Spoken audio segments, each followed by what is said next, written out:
뭐 불교 신자로서의 삶이 항상 그러해야 하고요. 또 이렇게 법회 자리에 모여서 공부를 함께 할 때는 요런 의식을 통해서 뭐니 해도 불교 신자는 삼기의를 통해서 불교 신자가 된다. 불교 신자인 우리들의 삶의 기준은 5계를 지니고 사는 것이다. 아무리 바빠도 우리가 놓지 않아야 하는 것입니다. 불교 신자의 정체성이다. 뭐 좀 의식으로 어색한 부분이 있을 수 있지만 그것은 공부하는 사람이 스스로 익숙해져야 하겠다라고 말씀드리고요. 자, 오늘은 지난 몇 번의 공부 과정에 이어서 한 가지 좀 재밌는 주제를 다뤄보려고 합니다. 종교는 무엇일까? 라는 거예요. 이런 이야기죠. 지난 세 번의 법회를 통해서 우리가 세 단계로 공부를 했어요. 마하나마경을 통해서 첫 번째 법회에서는 누가 불교신자입니까? 어떻게 불교신자가 됩니까? 라고 할 때 부처님, 방금 우리가 의식을 통해서 저의 선창으로 삼기를 함께 했지요. 삼보에 귀의하는 자가 불교신자다. 어떻게 불교신자가 됩니까? 삼보에 귀의하는 이 일을 통해서 내가 불교신자가 됩니다. 하는 부분 알아봤고요. 두 번째 시간에는 그렇다면 이렇게 불교신자가 된 나는 어떻게 살아야 합니까? 이 삶이 어떠한 것을 기준으로 살아져야 내가 불교신자로서의 온전한 삶 그리고 향상으로 이끌리는 삶을 살 수 있습니까? 라고 할 때 5가지 삶의 기준이 있다 라고 해서 5계가 부처님에 의해서 주어지죠.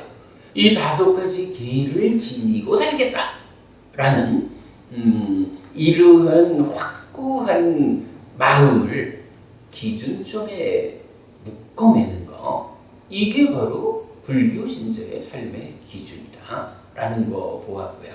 그런가 하면 이제 지난주에는 마하나마경이 이어서 제시하는 다른 주제들을 함께 묶어 보았을 때 참으로 불교 신자들에게는 신행의 틀이 있다. 무엇일까? 뭐니 해도 삼보에 귀의하는 일을 통해서 불교 신자가 되면 그 위에 부처님에 대한 바른 믿음을 가져야 한다. 부처님에 대한 바른 믿음 어떤 건가요? 열애의 깨달음을 믿는다라는 거였죠. 부처님은 완전한 깨달음을 성취한 분이어서 그분께서 알려주신 가르침은 완전한 가르침이다. 그래서 나는 오직 배워 알고 실천하기만 하면 부처님께서 이끄는 그러한 삶이 나에게서 실현된다. 바로 이런 것이 열애의 깨달음을 믿는다라는 불교 신자로서의 삶의 근본이 되는 거죠. 이런 믿음 위에서 5계와 보시라고 하는 제가 신자의 삶의 향상을 위한 삶의 테크닉의 2가지 축이다. 이렇게 말씀드렸고 앞으로 자세한 공부하자 그랬죠. 그런가 하면 거기에서 우리가 5계와 보시를 실천하는 이 2가지 공덕행위에 의해서 표현하자면 에이고 이렇게 부처님을 만난 내가 어찌 6계의 하늘에 태어나는 일로 만족하냐? 나는 삶에 대한 온전한 시각을 갖추리라. 그 시각 위에서 수행을 통해서 더 높은 색계 무색계의 하늘로 나를 향상하리라. 그리고 끝내는 나도 부처님처럼 윤회에서 벗어나는 일체의 괴로움이 소멸한 완전한 행복을 실현하리라. 이러한 삶의 지향을 분명히 해야 되죠. 그때 그러한 삶의 지향으로 이끄는 한 가지가 뭔가요? 지혜라는 거죠. 그래서 불교 신자의 신행의 틀은 삼보에 귀의하는 것이고 그 위에 부처님의 깨달음을 믿는 것이고 그 위에 특히 제가신자에게는 오계와 보시라고 하는 삶의 향상을 위한 두 가지 테크닉이 실천돼야 하고 거기에 이 공부가 이끄는 큰 높은 삶의 실현을 위한 지혜를 갖추는 것. 이것이 불교 신자의 신행, 신앙생활의 기본 틀이다. 이런 부분 지난주에 보았어요. 자, 이렇게 불교 신자의 입장에서 신행을, 불교라는 종교를 만나는 기본을 우리가 확고히 했는데 앞으로 이어지는 공부를 좀 더 진행하려는 입장에서 보면 불교다, 부처님 가르침이다, 여기에서 출발해야 하지만 그 이전에 먼저 한 가지 보아야 할 게 있다. 자, 우리가 불교를 뭐라고 하죠? 나의 종교는 불교입니다. 이렇게 말하거든요. 종교라는 개념이 있어요. 그리고 우리 삶 속에서 종교라고 불리는 그 다양한 것들 중에 나는 부처님을 선택했다. 그래서 나는 불교 신자다. 이렇게 되잖아요. 이럴 때 종교가 무엇일까라는 부분을 우리가 좀 짚어봐야겠다. 고보부님, 보통 종교 이렇게 말하면 어떻게 우리가 사람들이 이해하고 있나요? 종교, 렐리전, 영어로 하면 렐리전 이래 되죠. 살아가는데 어직차라고 할 수 있겠죠. 그래, 맞습니다. 우리 고보부님이 보면 그 질문에 대해서 아주 그 정법을 찌르는 답을 참 잘하죠. 공부를 잘하시는 분이요. 그런데 여기서는 이제 제가 렐리전 이렇게 영어로 얘기를 한 거는 일반적으로 종교가 무엇냐라고 하면 그거 렐리전이라고 하는 영어의 번역어이고 그럴 때 렐리전이라는 말은 뭐 어원적으로 따져볼 때 신과의 연결관계, 신에 대한 의지 이런 의미를 가지잖아요. 박보부님 혹시 들어보셨나 몰라요. 사람들에 따라서는 야, 불교에는 신이 없다며, 창조주가 없다며. 그치? 그러면서 그렇게 말하잖아요. 아니요, 우리 친정이가 다 교회 나가요. 정원천당이거든요. 그래. 아니 그러니까 이제 사람들이 그 얘기를 한다고. 불교에는 신이 없어. 창조주가 없어. 그러니 종교라는 거는 신과의 연결관계예요. 신에 대한 의지가 존재된 거예요. 그런데 신이라는 개념을 배제하는 불교가 그게 종교냐? 철학이지? 뭐 이런 식으로. 이게 생각해보면 좀 곤란한 거예요. 우리가 부처님이라고 하는 이 완전한 스승을 모시고 그분을 뒤따라가면서 나의 삶을 형성하리라 라고 하는 종교 생활을 하고 있다고?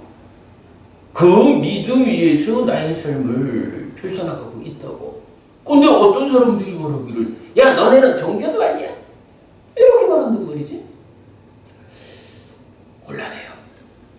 그래서 세상 사람들은 현재 세상이 서양 중심적인 그런 어떤 흐름 위에 있죠. 그러다 보니까 릴리전이라고 하는 이 단어의 개념대로 종교는 신과의 이렇게 이제 보고 있지만 우리가 그런 영어 번역 위에서 종교를 이해해가지고 사람들이 말하기를 불교는 종교도 아니야 라고 해서 이 훌륭한 종교로서 삶을 이끄는 우리가 종교도 갖지 못하는 사람이 되어버리는 이런 상황에 대응해야겠다. 그렇다면 릴리전이라는 신과의 연결이라는 개념을 극복하고 무엇이 종교이길래 불교 신자인 나는 불교라는 종교를 가진 사람이다 라고 말할 수 있을까? 이 측면에서 종교는 무엇일까? 라는 이야기를 오늘 좀 말씀드리려 합니다. 자, 교재 한 장 넘기겠습니다.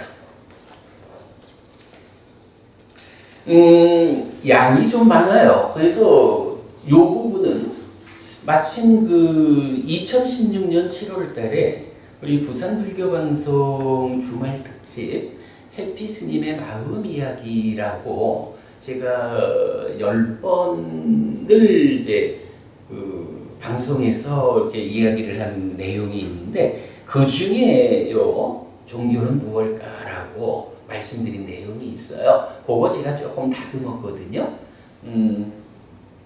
일단 종교는 무엇냐라는 부분은 이 내용을 읽어드리는 일로 진행하도록 하겠습니다.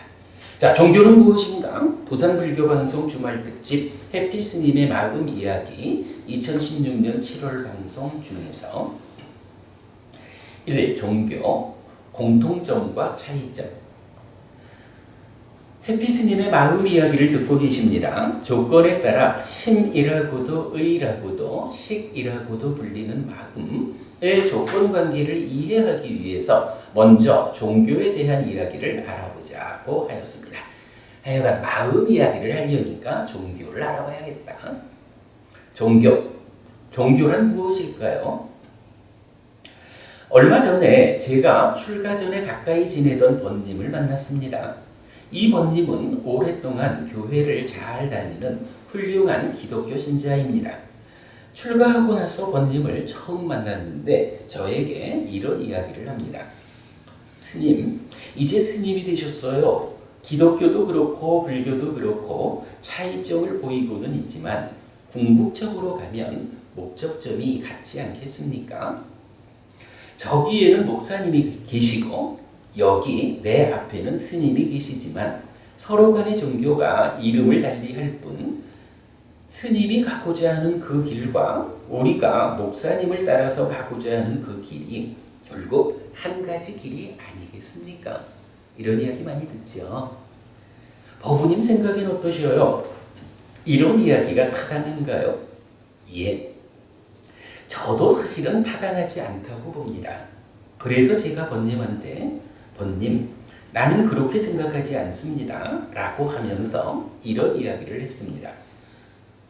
불교, 기독교, 천주교, 이슬람교, 힌두교 등과 같은 세계적인 종교들은 대부분 공통점을 가지고 있다고 할 수 있습니다. 그 공통점은 무엇일까요? 만약 절에서 그대가 갖고 싶은 것을 가지는 것이 최고입니다.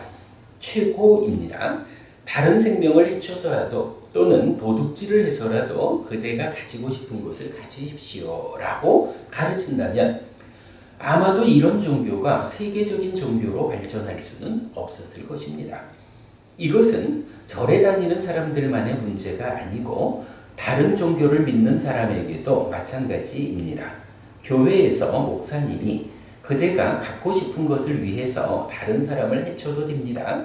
도둑질을 해도 됩니다. 라고 가르친다면 기독교가 지금처럼 세계적인 종교가 되지는 못했을 겁니다. 이슬람교도 힌두교도 마찬가지고요.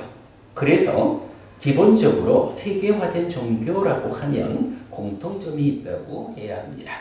무엇일까요? 관계의 유지를 위한 행위 기준이라고 말해도 좋을 것 같습니다. 몸으로든 말로든 마음으로든 행위할 때 이런 행위는 하고 저런 행위는 하지 말라는 기준의 제시인 거지요. 예를 들어볼까요? 그대가 행복하고 싶다면 그대와 함께하는 다른 존재들에게 폭력을 행사하지 마십시오. 다른 생명의 안전과 행복 위해서 그들과 함께하는 내가 더불어 안전하고 더불어 행복해지는 것입니다. 등인 거지요. 그럴 때 행위하는 나도 스스로 괴로움을 만들지 않고 행위의 대상인 남들도 나 때문에 괴롭게 되지 않는 것이고 이런 괴로움이 우리 사회에 보편되면 나와 남, 즉 우리들의 관계에서 행복이 만들어지는 것이겠지요 라고 했어요. 불교와 기독교 뭐 여러 종교가 결국 한 가지 길이 아니겠느냐라고 오랜만에 만난 번님이 이야기를 했을 때 제가 나는 그렇게 생각하지 않습니다 라고 이야기를 했는데 왜 그렇게 생각하지 않을까? 라고 하니 사실은 우리 삶을 두 가지 측면에서 보아야겠다. 하나는 내가 나 아닌 것으로의 남들 하고 만나는 이야기예요. 어차피 혼자 살아갈 수는 없거든요. 내가 남과 만날 때 남들과의 관계를 맺어가는 가운데에서 관계를 잘못 만드는 일을 통해서 괴로움을 만든다 라고 하면 그 괴로움을 누가 겪어요? 내가 겪잖아. 내가 행복하자라고 할 때 우선 해야 하는 일은 나 아닌 남들과의 관계에서 괴로움을 만들지 않아야 한다는 거죠. 아마도 이런 기준에서 보자면 기독교와 불교가 또는 다른 세계적인 종교들이 다 해코지하고 훔치고 뭐든지 너만을 위한 삶을 살아라 라고 가르치지는 않는다는 거예요. 그렇게 가르쳐가지고는 세계적인 종교로 성장할 수 없다라는 거죠. 이렇게 나와 남의 관계 맺음의 측면에서 어떤 삶을 안내하느냐라는 점에서 세계적인 종교라고 불리는 이 종교들은 공통점을 갖는다라는 거. 여러분 이거 공감하실 수 있죠? 그러니까 사실은 우리가 교회 다니는 친구들하고도 평생 어부님 친구 중에는 교회 다니는 친구도 있죠? 종교가 다르다고 해가지고 서로 왼수 치나요? 안 그러잖아, 그죠? 왜냐하면 너와 나의 관계 맺음이라는 측면에서는 부처님이나 예수님이나 다 같은 측면의 삶을 이끌잖아요. 그러니까 우리가 다투지 않고 사는 거야. 이런 측면. 자, 계속 보겠습니다. 경전 읽어가겠습니다. 앙구따라 니까야 다섯의 모음의 145번 지옥경에 나타나는 5개에 대한 가르침입니다. 비구들이여 다섯 가지 법을 갖추면 운반되듯 지옥에 놓인다.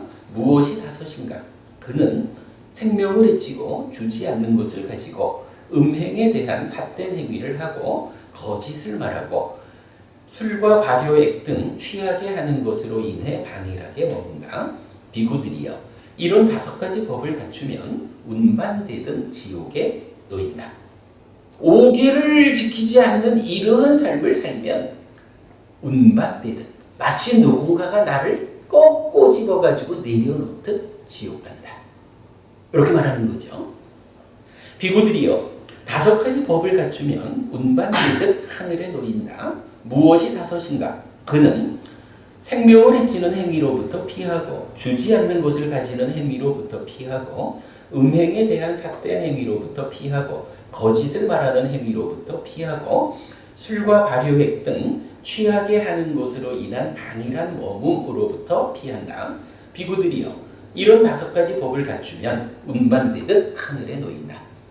5개를 지니고 살아가면 이러한 삶은 마치 누가 있어서 딱 꼬집어 올려서 하늘에 내려놓듯이 이러한 삶은 하늘에 놓인다. 그래서 우리가 계속 공부한 거죠. 불교 신자의 삶의 기준이 5개다. 다섯 가지 계를 지니고 살아가는 것이다. 이 다섯 가지 계를 지키는 삶은 어떤 힘을 갖느냐? 나를 살아서도 행복하지만 죽은 다음에는 하늘로 이끄는 힘이 된다. 이렇게 말하는 거죠. 부처님 이렇게 말해주고 있는데 아마도 이런 다섯 가지 삶의 기준에 대해서 교회 다니는 사람이 그거 틀렸어라고 말할까요? 힌두교 신자가 부정할까요? 이슬람 신자가 부정할까요?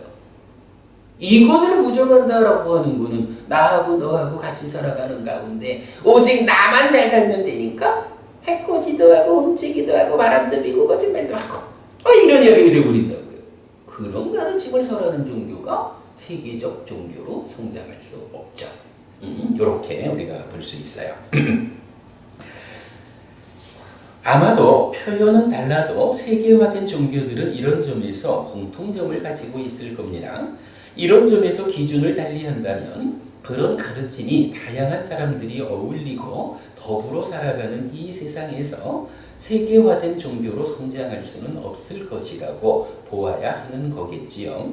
그래서 권님이 말하는 기독교도 그렇고 불교도 그렇고 차이점을 보이고는 있지만 궁극적으로 가면 목적점이 같지 않겠습니까? 라는 말씀은 일견 타당성을 가지는 것 같아 보이기도 합니다.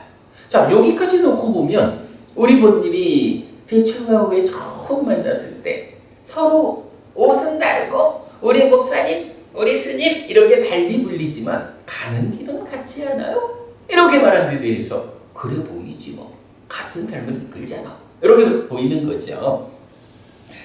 그러나 그럼에도 불구하고 모든 종교가 하나의 지향점을 가진다는 번님의 말씀에 대해 저는 동의하지 않습니다. 그 이유는 무엇일까요? 3. 즉 산다는 것이 그렇게 단순하지 않기 때문이라고 해야 합니다. 삶은 몸과 말과 마음으로 다른 존재들과 관계를 맺는 영역으로만 구성된 것이 아닙니다. 다른 존재들과의 관계 이전에 존재하는 자기의 내면, 자신의 내적 영역을 가지고 있는 것입니다. 그리고 관계의 영역보다는 내적 영역이 훨씬 더 심오한 영역이어서 삶을 지배하고 내가 괴로울 것인지 행복할 것인지를 결정한다고 보아야 할 것입니다. 자, 통전에 우리가 두 가지 측면에서 보아야 하겠다. 산다는 것이 한 측면에서는 내가 남들과 관계를 맺는 그 영역, 어떻게 하면 거기서 괴로움을 만들지 않을까? 라는 하나의 영역이 있지만 또 하나의 영역은 뭔가요? 내가 남하고 만나는 이 관계를 아무리 잘한다 해도 그 만남의 주체인 내가 내 안에서 자체적으로 나쁜 상태가 진행된다면 나라고 하는 존재가 내 안에서의 문제가 제어되지 않아가지고 내 속으로는 그저 해치고 싶고 훔치고 싶고 바람피고 싶고 욕하고 싶고 빵이라고 싶고 그런데 그거를 안에서는 그러함에도 불구하고 부처님이 오계를 지켜야 하늘같다 라고 말씀하셨기 때문에 아무리 내가 속에서는 해치고 싶어도 그러면 지옥 가니까 하늘로 가려면 해치지 말아야지. 이렇게 제어하는 삶을 살기가 쉽지 않아요. 훔치고 싶은데 주지 않아도 다 가지고 싶은데 그런데도 불구하고 하늘로 나아가려면 훔치지 않아야 돼 하고 억지로 떨쳐내야 되잖아요. 오게가는 모든 게 다 그렇죠. 뭐 이외에 우리가 살아가는 모든 일이 다 그런 거예요. 내 내면에서는 하고 싶은데 그거 하면 지옥 가니까 이래서 그걸 안 하려고 하면 얼마나 이게 힘든 일일까. 이 측면이 있어요. 그래서 해치지 않는 일도 훔치지 않는 일도 바람피지 않는 일도 거짓말하지 않는 일도 방일하지 않는 일도 지옥 가기 싫어서 억지로 하지 않고 나라는 존재 자체가 내 자신이 나의 내면에서 생겨나기를 해치지 않는 일이 즐겁고 훔치지 않는 일이 즐겁고 바람피지 않는 일이 즐겁고 거짓말하지 않는 일이 즐겁고 반일하지 않는 일이 즐거운 이런 사람이 되면 어때요? 해치지 않는 일 자체가 어렵지 않아. 해치지 않는 일을 통해서 내가 즐거운데 왜 내가 스스로의 즐거움을 포기해가면서 남을 해쳐서 그를 나쁘게 하겠어요? 옆에 보니 그렇죠? 오계를 지킨다는 일 자체가 나의 내면이 다듬어지지 않았을 때는 억지로라도 해야 하지만 이제 가르침에 의지해서 공부하는 일을 통해서 내면이 다듬어지면 아니 해치지 않는 일이 기쁜데 뭐 즐거운데 뭐 내가 뭐 하려고 일부러 나의 행복을 포기해가면서 남을 해코지해가지고 그를 아프게 할까? 그런 바보가 어디 있어? 응? 동의하죠?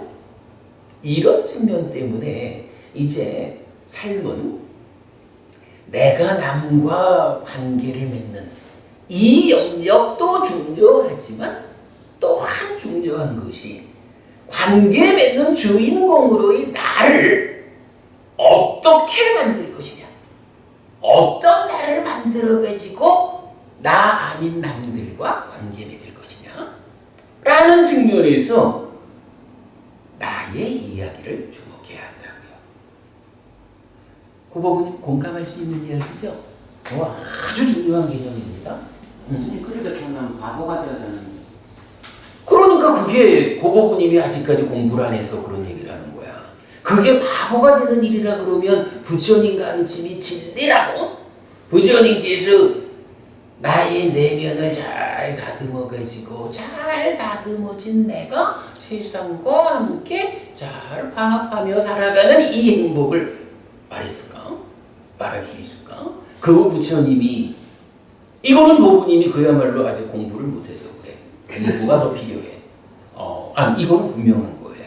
자 어쨌든 또 넘어가 봅시다. 이렇게 말해서 미안하지만 이건 지적받아야 돼. 자 넘어갑니다.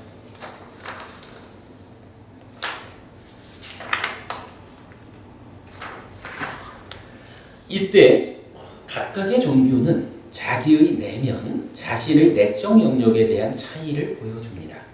각각의 종교가 심오한 교리를 제시하고 거기에 맞춘 삶을 살아야 한다고 말하는 것이 바로 이것일 텐데요.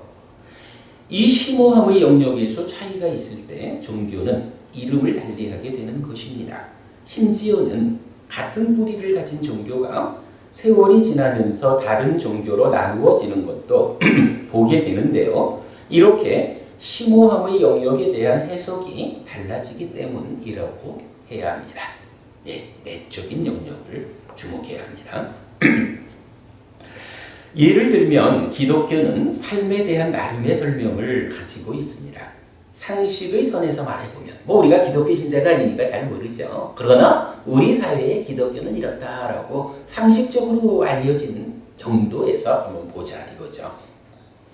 기독교는 생겨나지 않았으면서 모든 것을 창조한 창조주 하나님으로의 신을 전제합니다.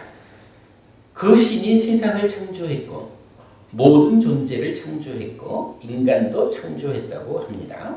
그래서 창조된 것인 나의 삶은 창조주 하나님인 그분의 것입니다. 그분의 뜻에 맞게 살아가면 잘 사는 것이고 그렇게 잘 살면 죽은 후에는 천국에 태어나서 영생을 누린다는 것입니다. 기독교에 대해서 제가 잘못 설명한 거 아니죠? 일반적으로 우리가 이렇게 알고 있어요. 이렇게 기독교에는 다른 존재들과의 관계에서 몸과 말과 마음으로 착하게 살아가야 하는 표면적인 삶의 영역보다는 기독교를 대표하는 훨씬 더 중요하고 심오한 영역이 있습니다. 그 심오함의 영역에서 창조주 하나님의 뜻에 맞는 삶을 살아내고 죽은 후에는 하나님 곁에 태어나서 영생을 누리는 것이 아마도 그분들이 기독교 신자가 되어서 신앙생활을 하는 궁극적인 이유일 것입니다. 그러하죠. 우리가 일반적으로 이렇게 이해하고 있어요.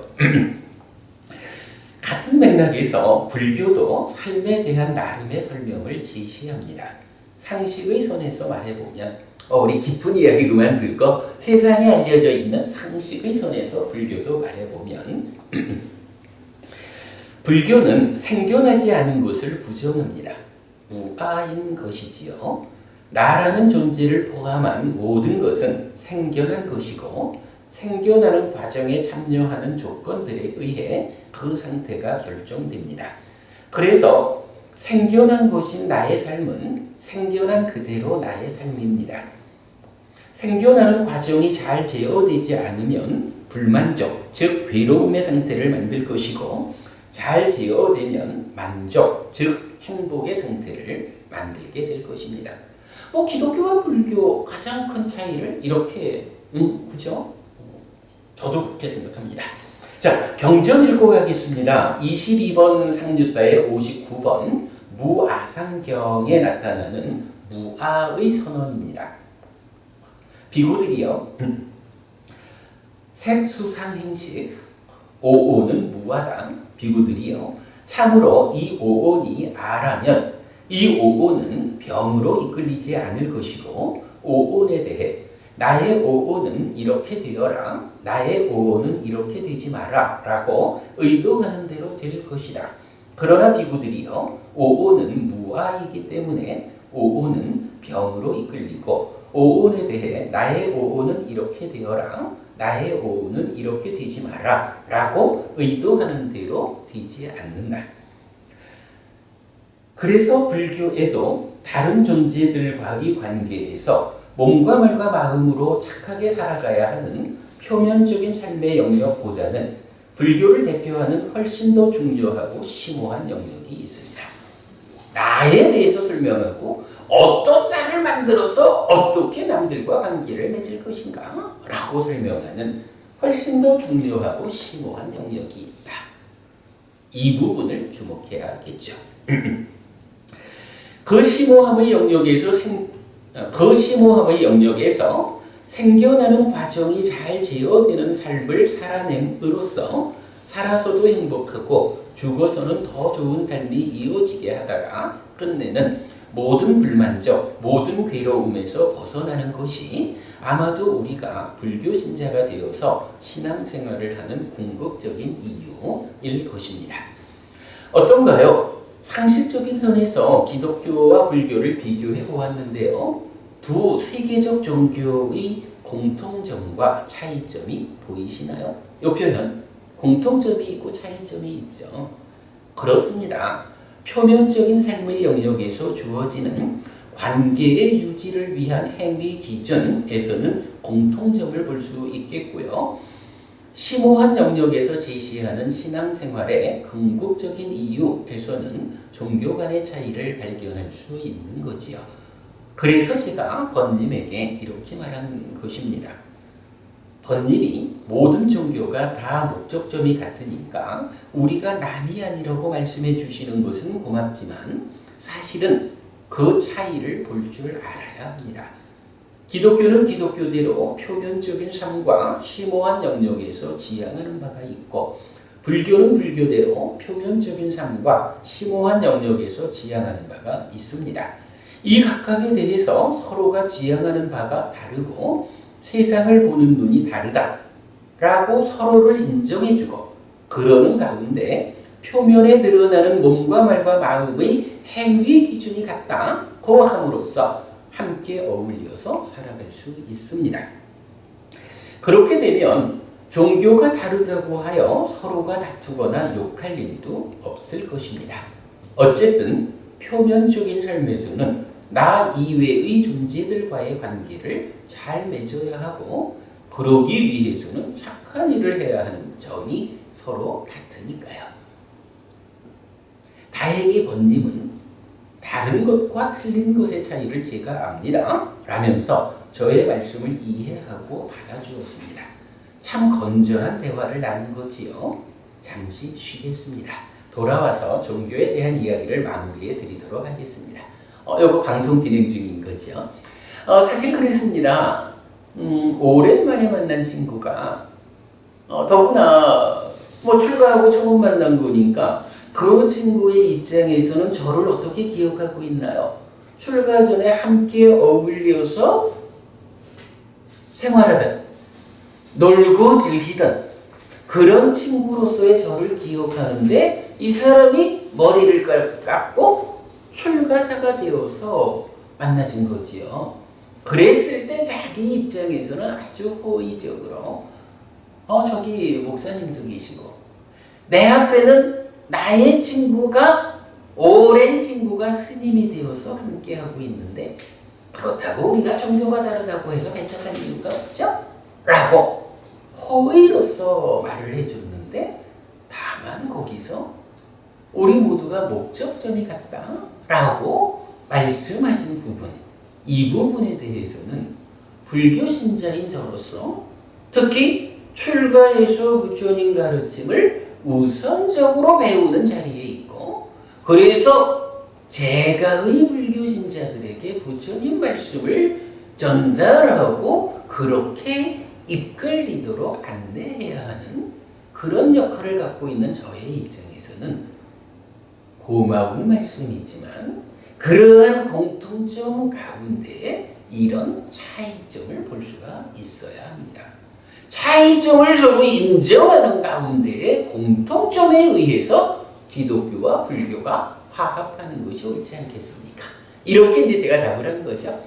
좋은 친구입니다. 저한테 다르다라는 것과 틀리다는 것이 그 차이를 제가 합니다. 라고 말하면서 저의 이야기를 받아들여 준 거예요. 참 건전한 대화, 좋은 대화를 했지요. 자, 이제 두 번째 본론입니다. 이 종교의 정의. 해피 스님의 마음 이야기를 듣고 계십니다. 조건에 따라 신이라고도 의라고도 식이라고도 불리는 마음의 조건 관계를 이해하기 위해서 먼저 종교에 대한 이야기를 알아보는 중인데요. 표면적인 삶의 영역에서 주어지는 관계의 유지를 위한 행위 기준에서는 공통점을 볼 수 있었고요. 심오한 영역에서 지시하는 신앙생활의 궁극적인 이유에서는 종교 간의 차이를 발견할 수 있었습니다. 그렇다면 종교는 무엇일까요?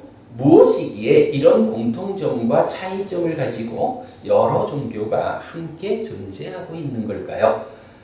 산업혁명으로부터 시작된 서구 중심의 물질 문명이 세계를 지배한 수백 년의 세월 동안 종교는 기독교적인 시각에서 해석되었습니다.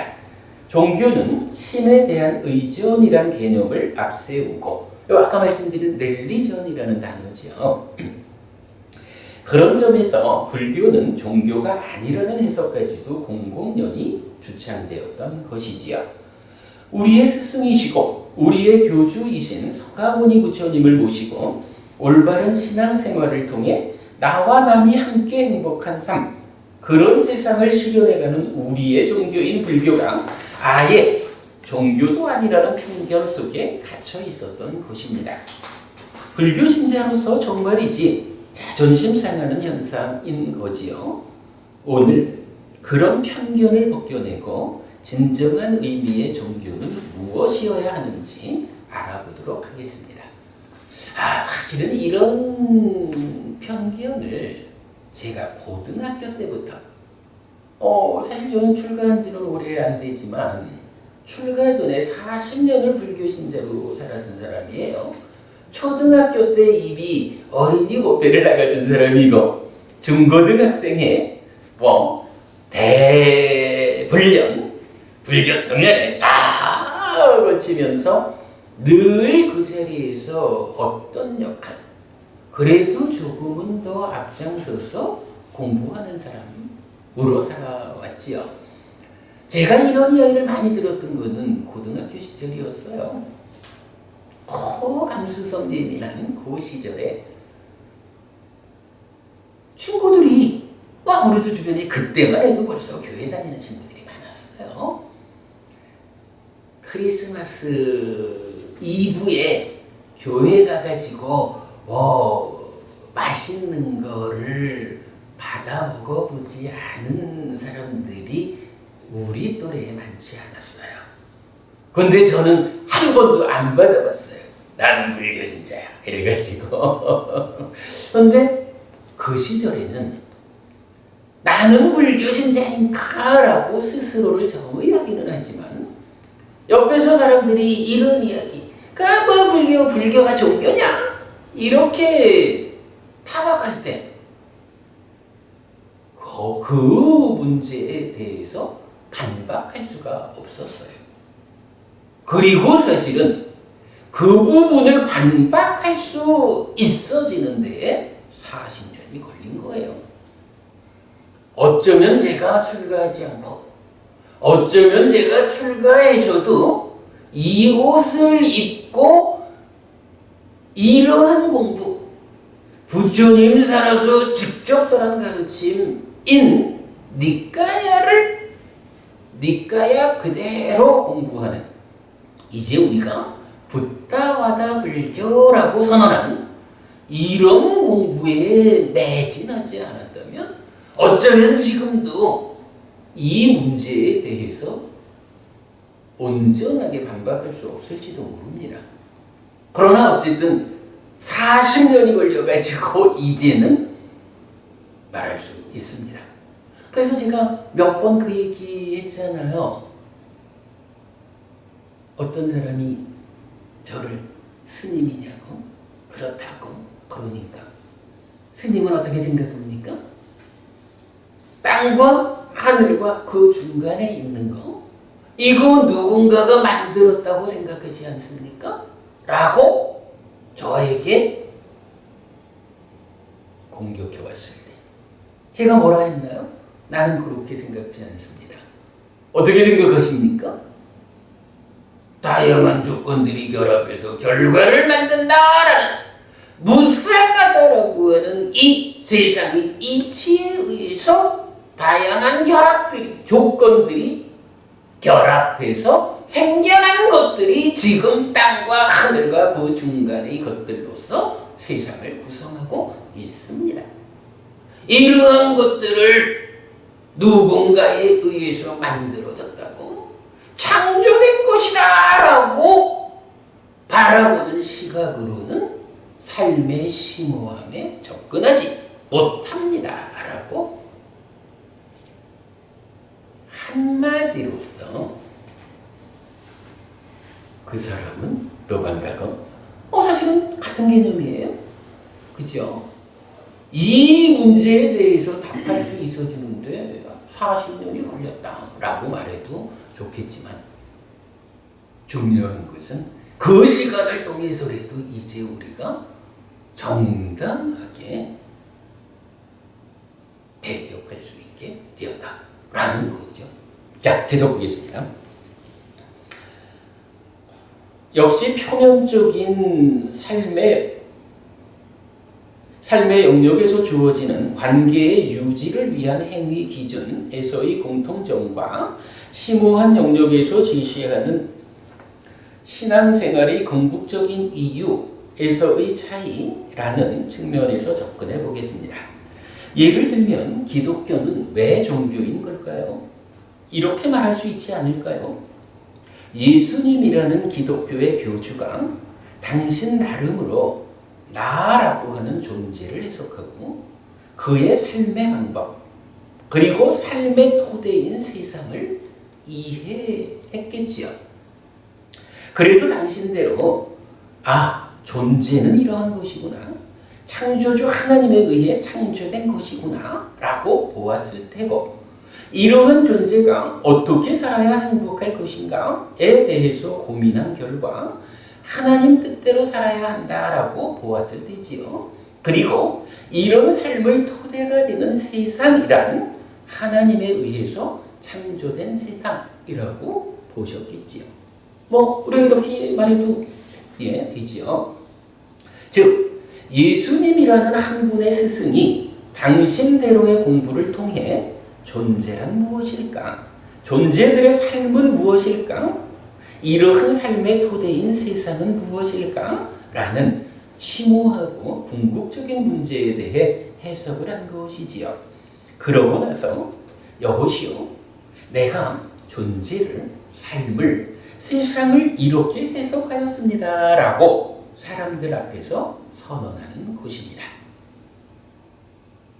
그러면 예수님이라는 스승이 해석해서 선언한 이 내용을 많은 사람이 듣게 됩니다. 그러겠죠? 듣게 됩니다. 그 중에 어떤 사람은 그것은 사실이 아닌 것 같아요 라고 거부했을 것입니다. 그러나 어떤 사람은 정말로 그렇다.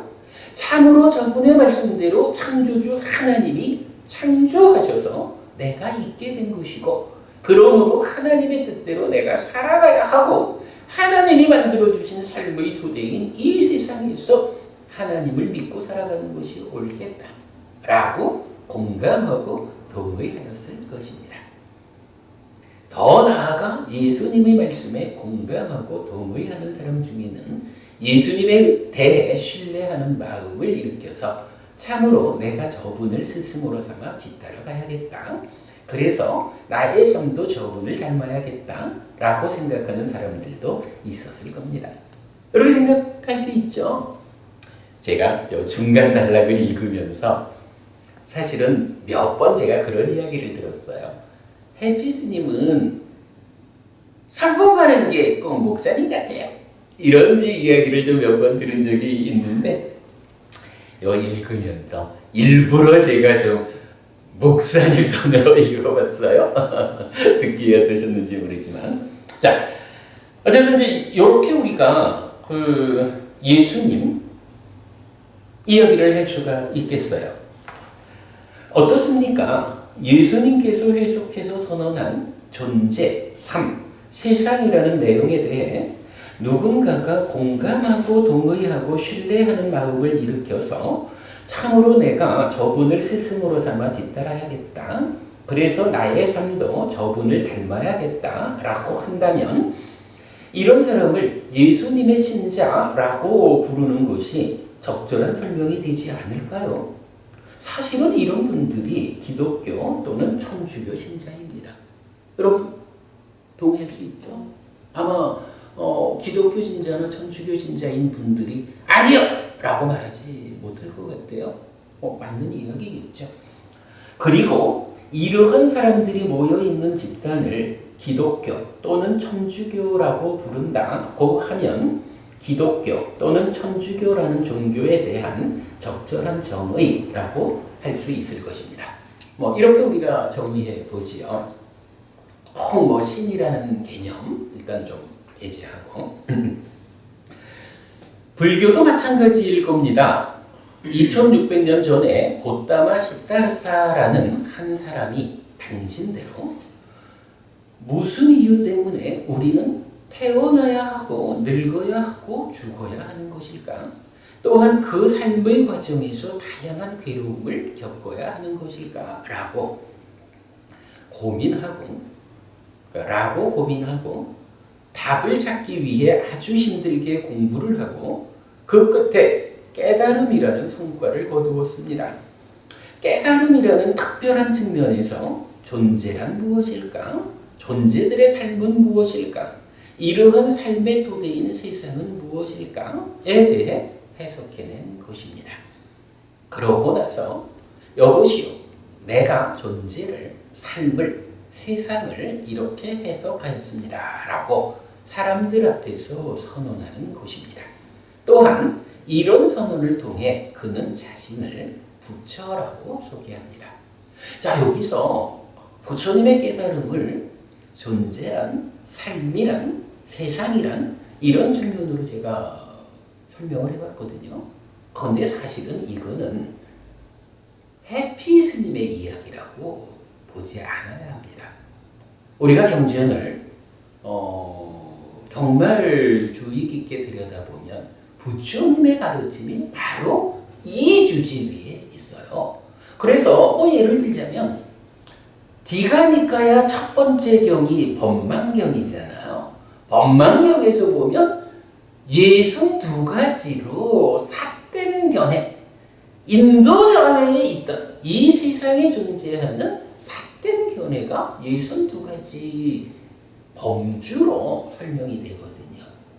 그 62가지 범주의 대부분이 뭐냐 하면 바로 나, 삶, 세상에 대해서 어떻게 보는가. 그 얘기는 뭐냐 하면 나라는 주제, 삶이라는 주제, 세상이라는 이 주제에 대해서 부처님께서 깨달아 알려주는 바른 시각이 있는 거예요. 그게 오직 정견이거든요. 그런데 62가지 삿된 견해 중에 대부분을 차지하는 그 견해들은 바로 이렇게 나라는 존재에 대한 정의, 그의 삶, 그의 삶인 토대를 어떻게 보느냐, 어떻게 잘못 보았느냐, 이걸 설명하고 있어요. 그래서 부처님의 깨달음이 바로 이렇게 나의 문제, 삶의 문제, 세상의 문제에 대한 답을 찾은 것이다 라는 것은 타당해요. 그리고 이런 시각 위에서 경전을 볼 때 우리가 말하는 고바부님, 제가 그 얘기 많이 하죠. 불교 무엇입니까? 사는 이야기입니다.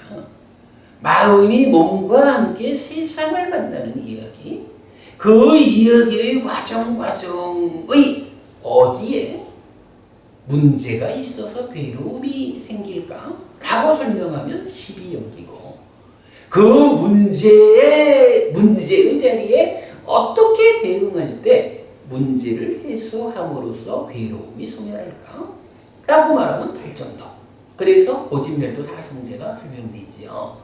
사실은 불교가 바로 이렇게 나의 이야기, 삶의 이야기, 세상의 이야기에 대한 답을 주는 깨달음이다. 이거 정확하게 보는 거예요. 이런 시각으로 경을 보게 되면 더 이상 경을 형이상학적으로 만나지 않게 된다. 삶의 문제를 풀게 된다. 이런 점 우리 분명히 해야 됩니다. 그러고 나서 여보시오, 내가 존재를, 삶을, 세상을 이렇게 해석하였습니다 라고 사람들 앞에서 선언하는 것입니다. 또한 이런 선언을 통해 그는 자신을 부처라고 소개합니다. 그러면 부처님이라는 이 스승이 해석해서 선언한 내용을 많은 사람이 듣게 됩니다. 그 중에 어떤 사람은 그것은 사실이 아닌 것 같아요 라고 거부했을 것입니다. 그러나 어떤 사람은 정말로 그렇다. 참으로 저분의 말씀대로 나는 생겨난 것이다. 생겨나는 과정의 조건들에 의해 상태가 결정되는 것이고 생겨난 그대로 나의 삶이다.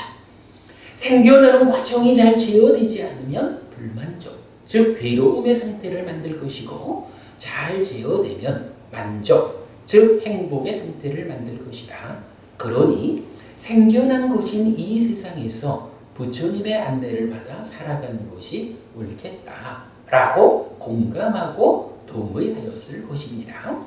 더 나아가 부처님의 말씀에 공감하고 동의하는 사람 중에는 부처님에 대해 신뢰하는 마음을 일으켜서 참으로 내가 저분을 스승으로 삼아 뒤따라가야겠다.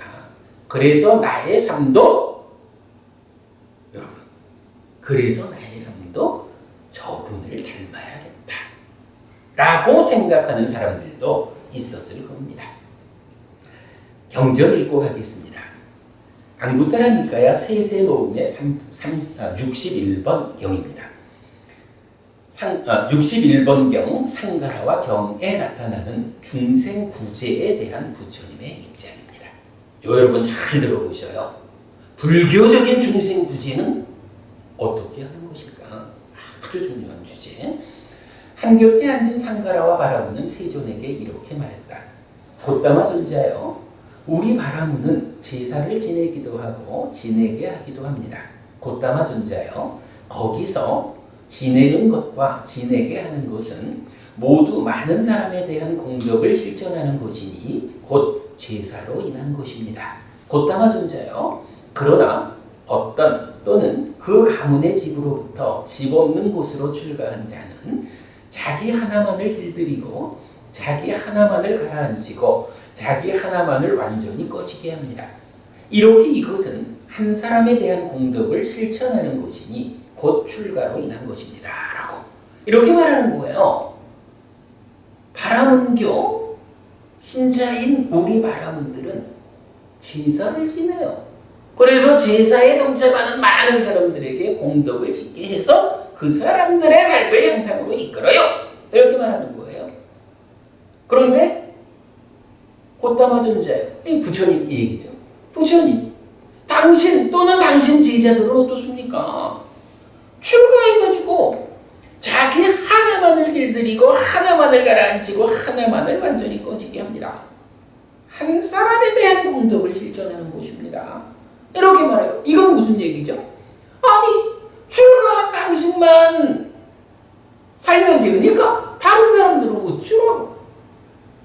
이게 우리가 보통 말하는 중생구제를 어떻게 한다는 얘기야. 부처님 당신은 중생구제라는 측면에는 흥미가 없어. 이렇게 공격을 한 거죠. 그 부분이 이게 부처님들 얘기만이 아니죠. 요즘도 많이 나오는 얘기죠. 불교 안에서도 불교 신자들 스스로도 사실은 중생구제라는 측면에서 우리가 어찌해야 할까?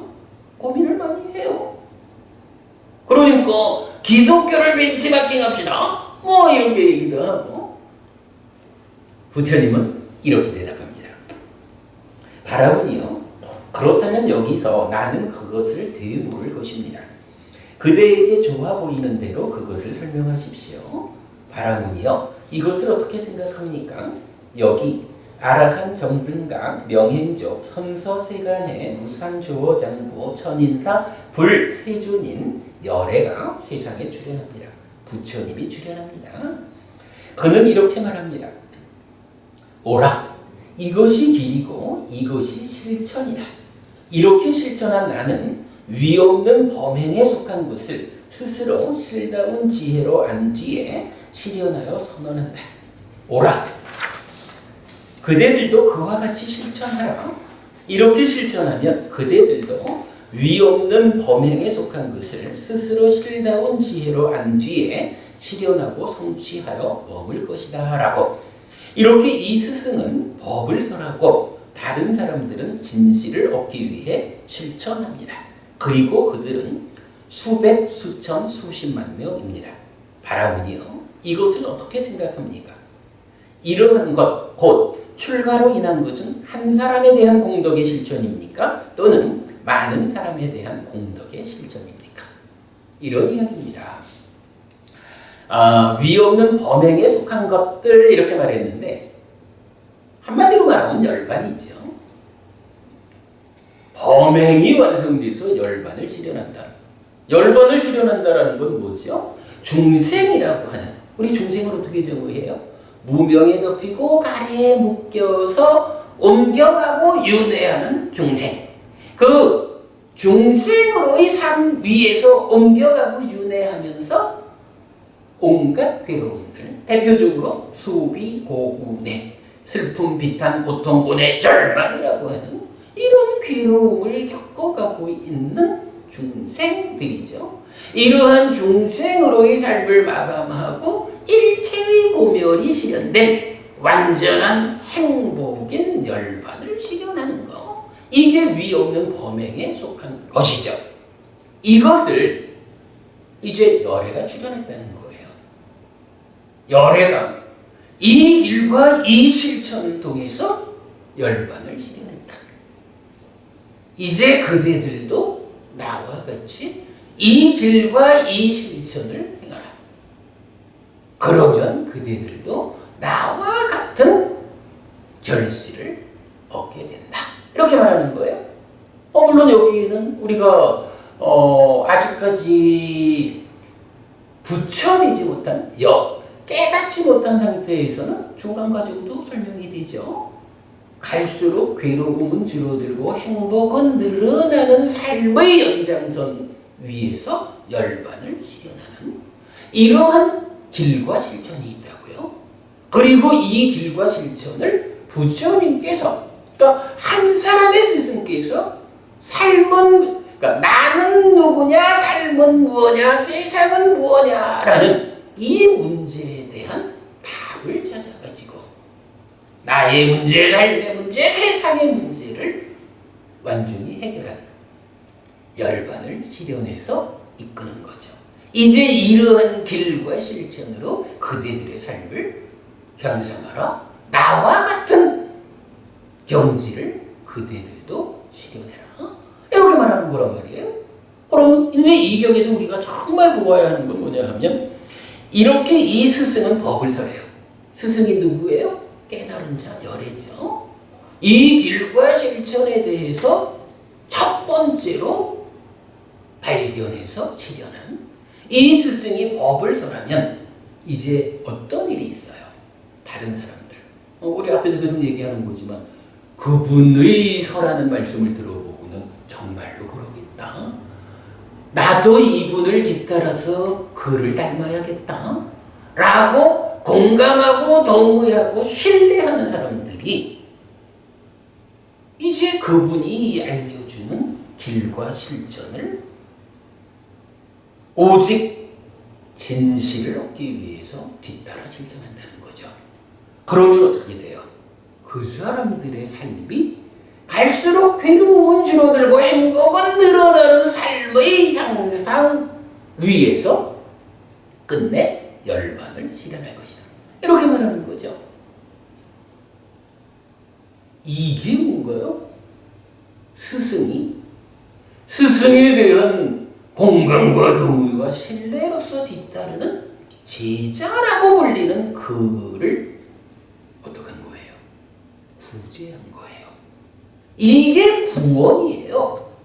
불교에서 말하는 부처님 방법대로의 구제, 구원, 중생 구제의 방법은 불교 안에서 이렇게 제시되는 거예요.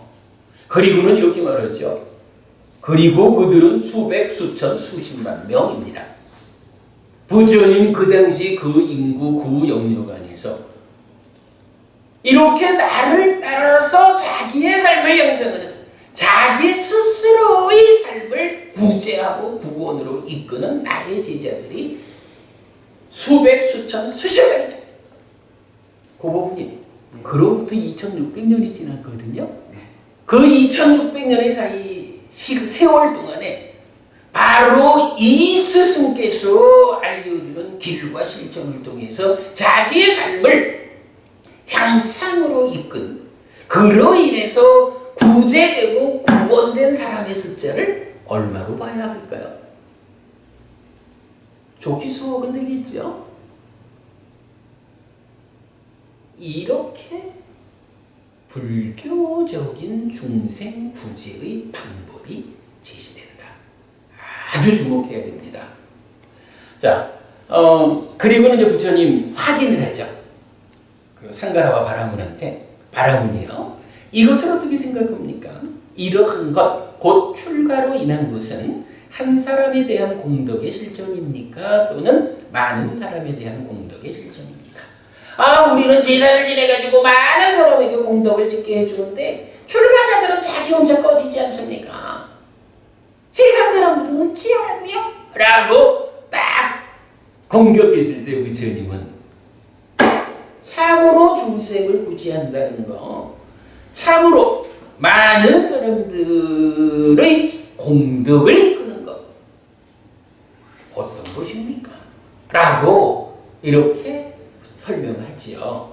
그랬더니 이제 상가라와 바람은 곧담아 증자요. 이러한 것, 곧 출가로 인한 것은 많은 사람에 대한 공덕의 실천입니다.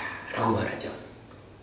제가 좀 전에 언뜻 말하기를 중생 구제를 위해서 기독교를 민치바팅하자 이런 이야기가 현재 한국 불교에 많이 있거든요. 고부님, 현재 한국 불교가 중생을 구제하자라는 이 커다란 역할을 다하기 위해서 기독교를 민치마킹 하러 가야 됩니까? 아니면 부처님은 나에게 어떻게 중생을 구제하라라고 길과 실천을 알려주셨을까? 내가 우리 스승 부처님이 알려주는 길과 실천을 몰라가지고 지금 중생을 구제하는, 중생을 구원으로 이끄는 이런 일을 못하고 있는 것은 아닐까? 부처님을 배워야겠다. 이렇게 방향을 잡을 때 한국 불교가 중생구제라는 이 커다란 역할을 실천할 수 있지 않을까. 두 분이 다 고개를 끄덕여 주시니 저도 기쁩니다. 우리가 이런 부분 잘 봐야 됩니다. 자, 마저 읽습니다. 어떻습니까? 부처님께서 해석해서 선언한 존재, 삶, 세상이라는 내용에 대해 누군가가 공감하고 동의하고 신뢰하는 마음을 일으켜서 참으로 내가 저분을 스승으로 삼아 뒤따라야겠다. 그래서 나의 삶도 저분을 닮아야겠다라고 한다면 이런 사람을 부처님의 신자라고 부르는 것이 적절한 설명이 되지 않을까요? 사실은 이런 분들이 불교 신자입니다. 동의하셔요? 예, 불교 신자는 이런 사람입니다. 그리고 이러한 사람들이 모여있는 집단을 불교라고 부른다고 하면 불교라는 종교에 대한 적절한 정의라고 할 수 있을 것입니다.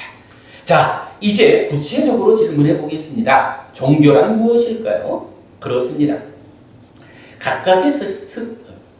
각각의 스승들이 당신들대로 존재와 삶과 세상을 해석하여 선언하고 공감과 동의와 신뢰로서 그를 뒤따르는 사람들이 많아서 하나의 집단을 구성하고 거기에 1000년, 2000년, 3000년을 유지되어 내려오면 이것을 종교라고 정의할 수 있을 것입니다. 이게 사실은 우리 입장에서 1000년, 2000년, 3000년 얘기를 하는데 신흥 종교들의 입장에서는 우리도 이렇게 삶에 대해서 해석하고 많은 사람들을 형상으로 이끄는 가르침이다. 그런데 우리는 오래 안 됐다. 하지만 우리도 종교다. 이렇게 말할 수 있겠죠. 그 부분을 우리가 배척하자는 얘기는 아니고 그냥 우리가 현재 세계적인 종교라고 불리는 몇몇 종교의 입장에서 말을 하자면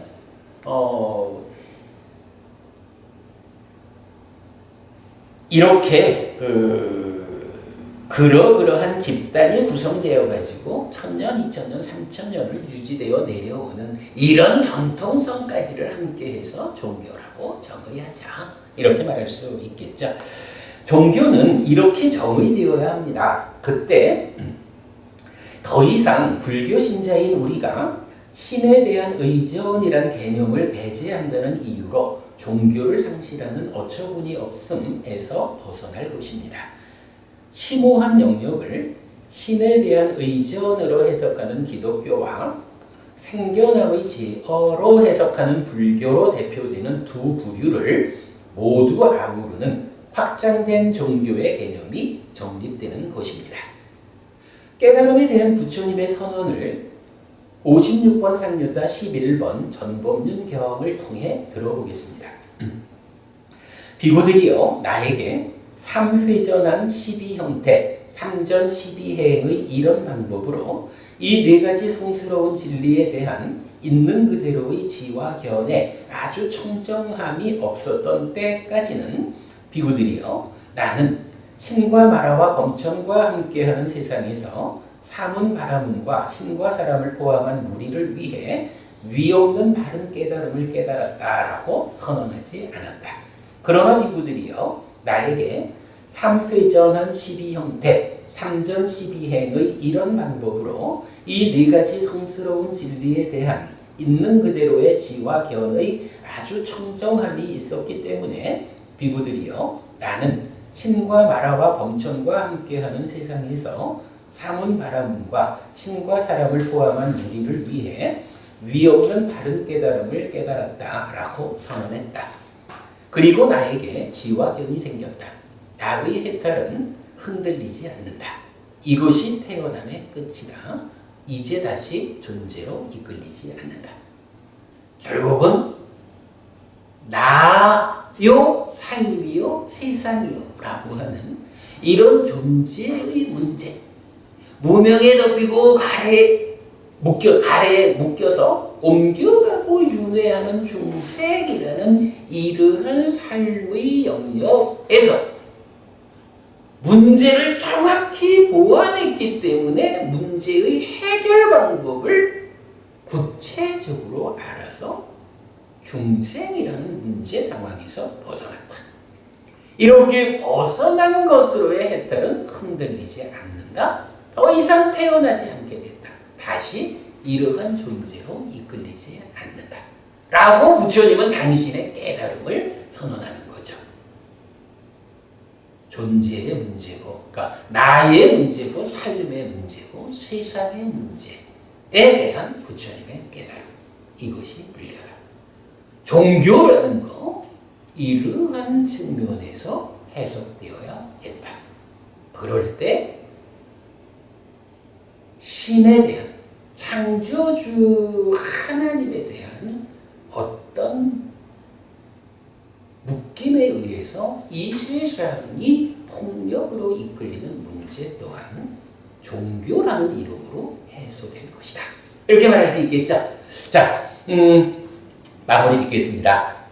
해피 스님의 마음 이야기 첫 번째 시간은 조건에 따라 심이라고도 의라고도 식이라고도 불리는 이것, 마음의 조건관계를 알아보기 위한 준비 과정으로 종교를 정의해 본 시간이었습니다.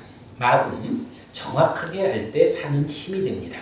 그리고 법우님들께서도 부처님의 선언에 공감하고 동의하고 신뢰를 일으켜 바른 불교 신자가 되시기 바랍니다. 내일 다시 뵙겠습니다. 힘찬 일요일 보내시기 바랍니다. 행복하십시오. 이랬어요. 요게 하여간 2016년 7월에 부산 불교 방송 주말 특집 해피 스님의 마음 이야기 첫 번째 수업이었는데요. 자, 조금만 이야기 이제 정리하고 끝내도록 하겠습니다. 뒷장에 보시면 방금 말씀드린 이제 이런 이야기들을 그림으로 그려봤어요. 삶의 이해에서 보는 두 가지 형태의 종교 이렇게 그림 그려봤는데 뭐 기본적으로 상대하는 것은 인식과 행위 이렇게 돼 있지요. 그럴 때 이제 우리가 아는 거지만 인식은 가공되어서 행위에 전달이 되죠. 이때 그 가공되는 영역이 어떻게 표현하나요? 몸에 참여 없이 마음 혼자 작용하는 내면의 영역이다. 딱가라고 불리는 가래의 형성 또는 자기화 과정 이래 되죠. 이렇게 내면의 영역이 행위를, 인식을, 삶을 지배한다라는 건데 인식과 행위라고 하는 표면의 영역은 어때요? 다들 나와 너의 관계 맺음에서 불편이 있지 않아야 한다라고 어떤 종교든지 세계적인 종교라면 다 이끌어주지 않아요. 그런데 내면의 영역에 대해서는 어때요? 자, 종교 1 이랬어요. 종교 1 창조주를 설정해요. 그래서 이 내면의 영역은 창조주의 영역이요. 알려하지 마. 여기 제가 좀 표현이 어떨지 모르지만 사실은 우리가 이해하는 유일신 종교들이 이렇게 말하죠. 그 영역에 대해서 예를 들어서 창조주께서 세상을 창조했다라고 말하는데 그렇다면 그 창조주는 어떻게 생겨나신 분일까? 라고 물으면 그건 유일신 종교를 믿는 분한테 신뢰예요. 왜냐하면 그 부분은 신선불가치. 그죠? 우리가 알려하면 안 돼. 뭐 이런 개념이에요. 그래서 창조주가 설정되고 창조주의 영역으로 이 내면의 영역이 사실은 치부되는 거예요. 그래서 알려하지 마라. 이렇게 되는 거고. 그래서 이제 뭐 유일신이 설정된 종교들이 그렇게 되죠. 이럴 때 이런 종교는 어떤 특징을 가지느냐 하면 이해하기가 쉬워요. 그치? 참 이해하기가 쉬워요. 그리고 타력적인 종교예요.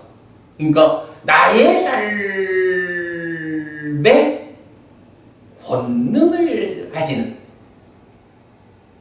나의 삶을 지배하는 어떤 권능 가진 자라는 신이 설정되면서 그 신에 의지한 타력적인 삶을 요구하죠.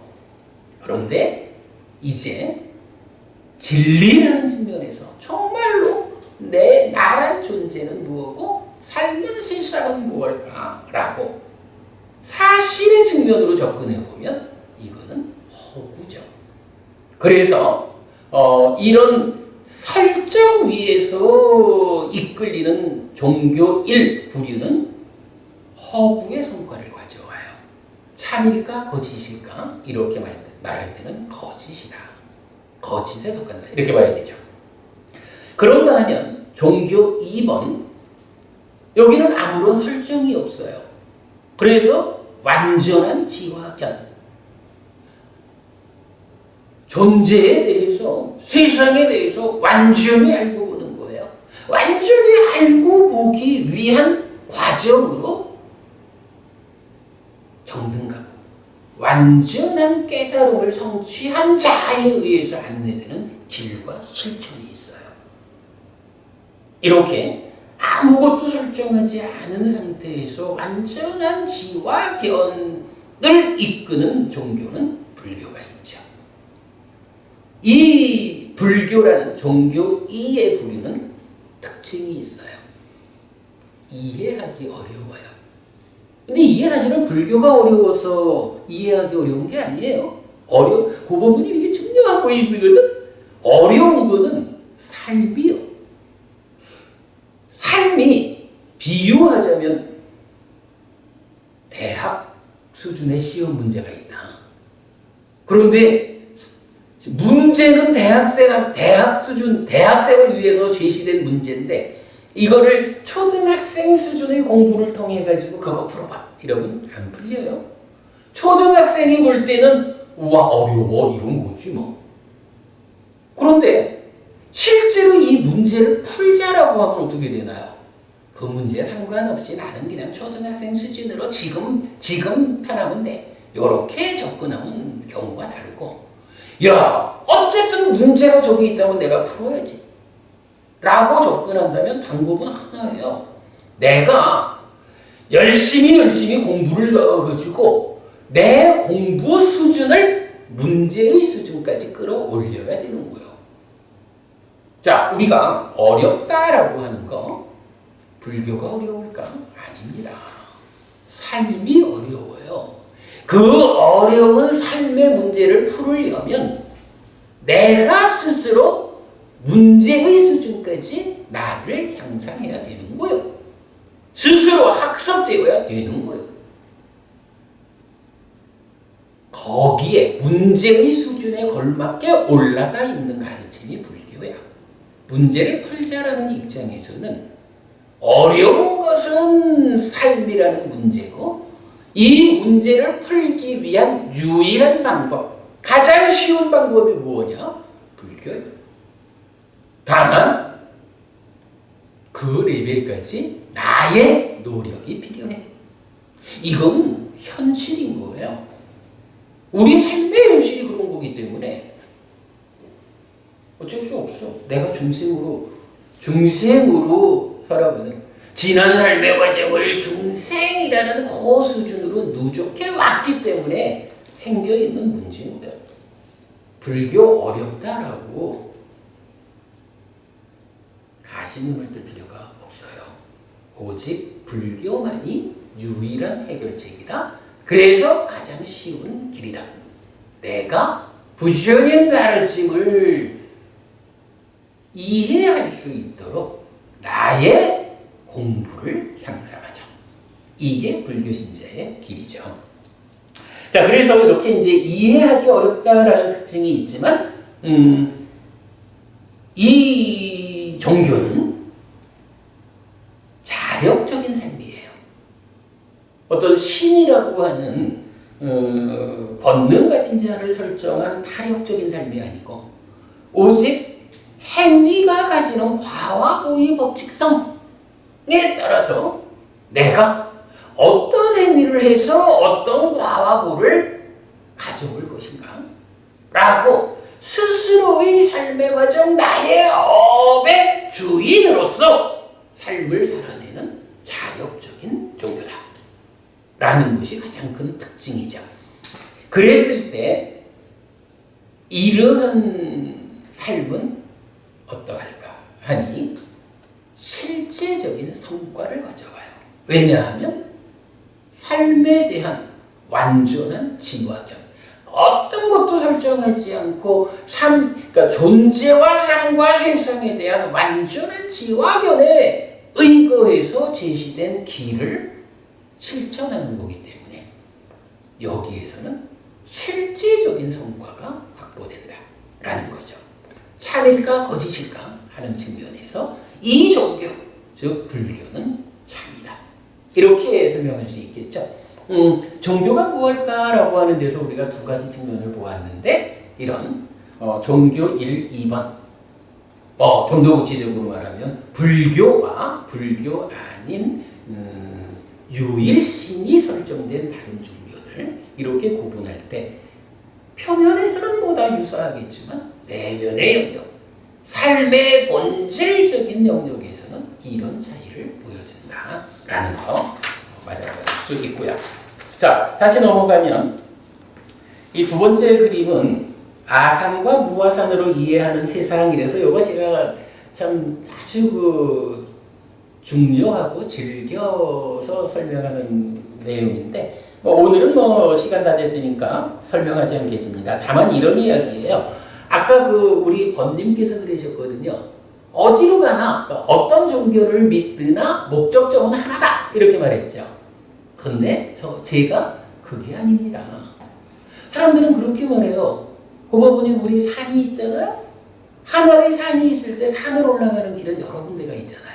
여기서도 저기서도 동서남북 깎아 올라가는데 올라가면 결국 꼭대기에 가면 다 만나잖아. 이렇게 말하잖아요. 그러니까 종교도 어떤 종교든 꼭대기에 가면 다 만나지. 이렇게 말을 하거든요.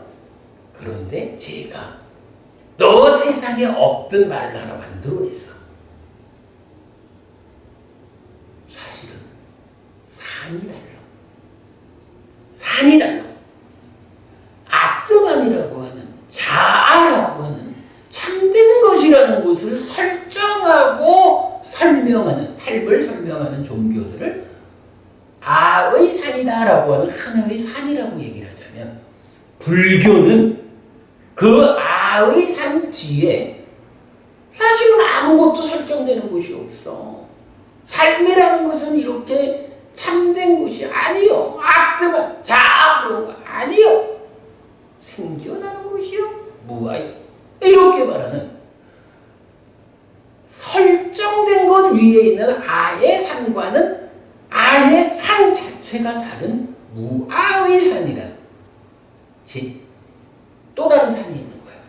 그러니 꼭대기 가면 다 만나지 뭐 라고 말하는 것은 아의 산을 놓고 어느 길에서 오를까 이렇게 말하는 사람들의 이야기고 부처님 가르침에 따라가지고 무아적인 삶을 실현해가는 이런 불교 신자들은 산 자체가 달라.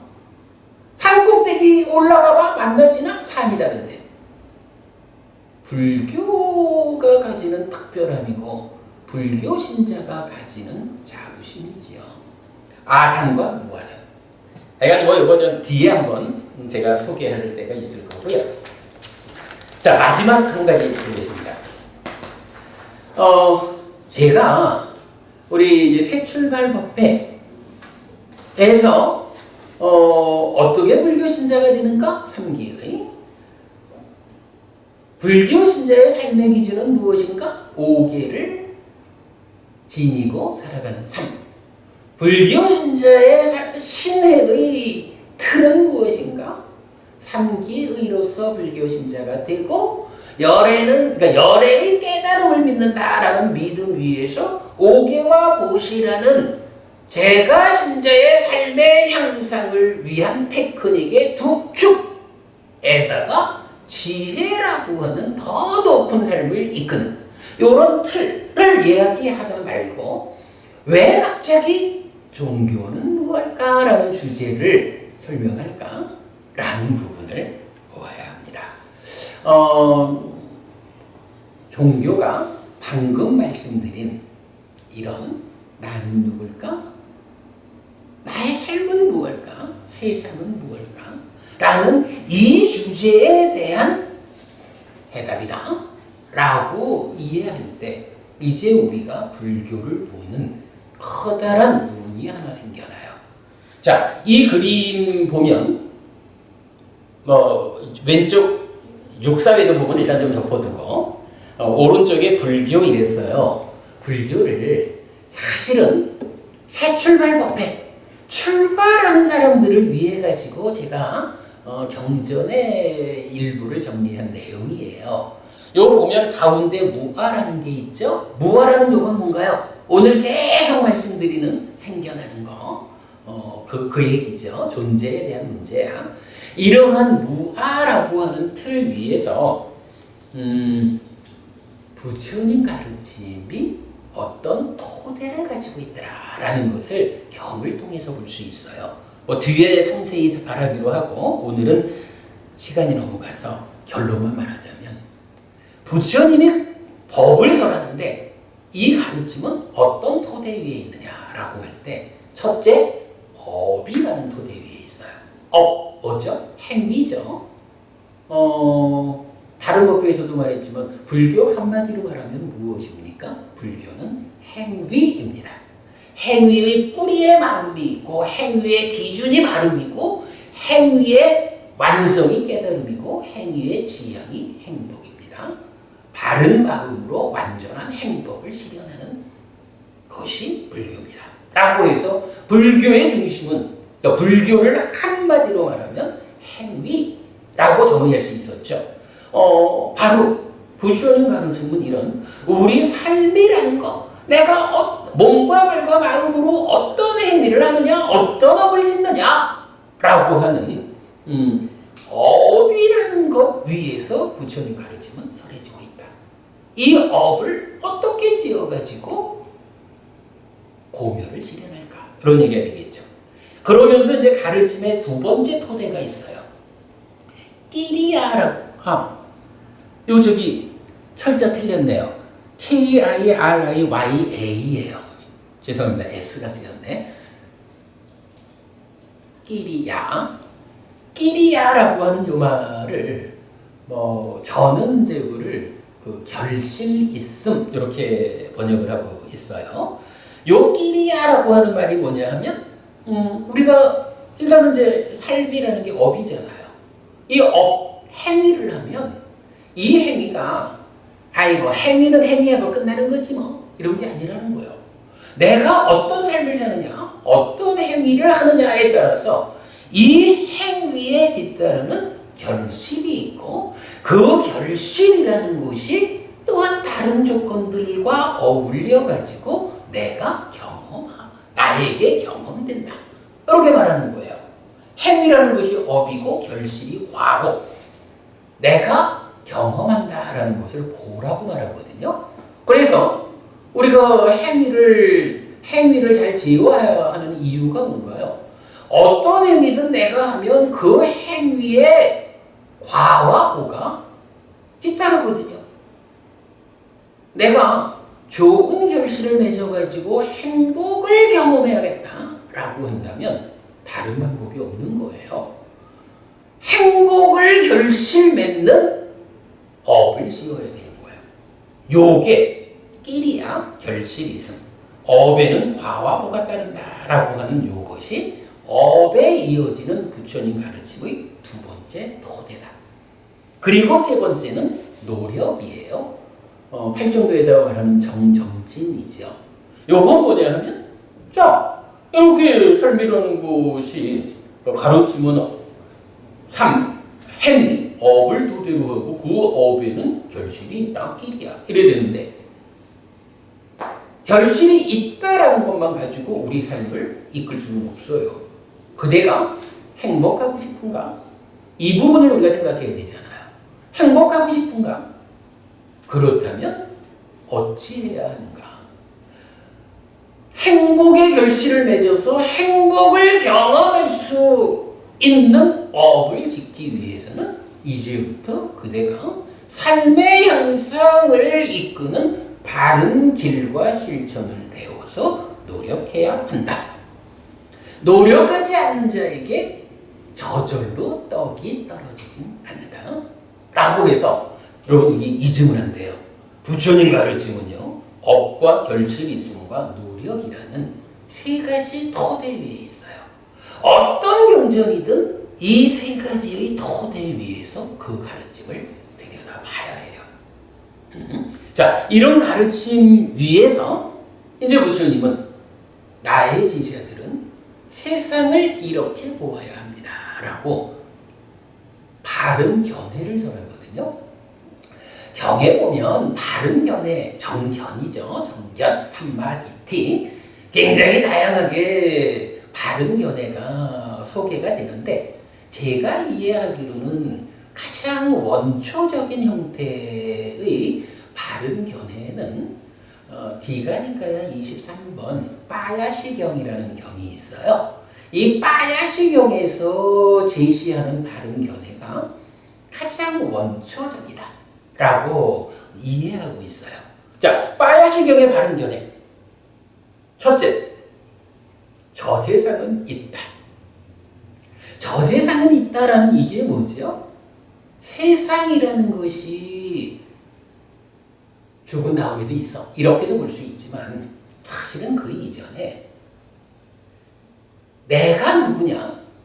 나는 몸과 마음이 함께해서 나라는 이름으로 불린다. 내가 사는 거잖아요. 그런데 몸하고 마음하고가 함께한 나에서 생존기간의 불균형이라는 문제 상황이 있어요. 몸이라고 하는 것은 물질로 되다 보니까 그저 백년 안팎을 살다가 기능이 다하잖아요. 마음이라는 건 어때요? 매 순간의 삶의 과정을 누적하면서 변화하는 가운데 깨달음을 통해서 윤회에서 벗어날 때까지는 죽고 싶어도 죽지도 못하는 게 마음이거든요. 그렇죠? 여러분 이거 우리 공감하죠? 이렇게 몸과 마음이라는 것을 부처님이 설명하거든요.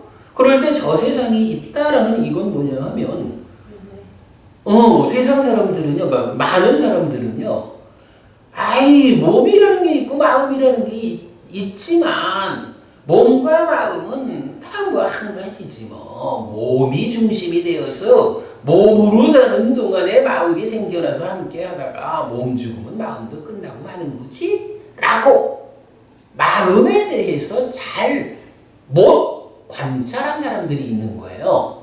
그러니까 이런 사람들 입장에서는 죽으면 끝이지, 죽은 다음에 뭐 또 저 세상이라고 하는 다음 생이 있어. 이렇게 말하는 거죠. 이럴 때 부처님은 아주 단호하게 첫 번째 바른 견해, 저 세상은 있다 라고 해서 몸은 백년 안팎 살다가 떨어져 나가고 나가지만 마음은 변화의 연장선상에서 깨달아 윤회에서 벗어날 때까지는 살아야 한다. 살아야 하는 것이다. 그런데 마음은 몸과 마음의 서로 조건됨 때문에 한시도 몸 없이 살 수가 없다. 그래서 죽는 그 순간 새 몸을 만난다. 새로운 몸과 만나서 살아가는 그 삶을 뭐라고 불러요? 저 세상. 다음 생이라고 부르는 거죠. 부처님, 저 세상은 있다라고 말씀하시는 것은 한마디로 그거예요.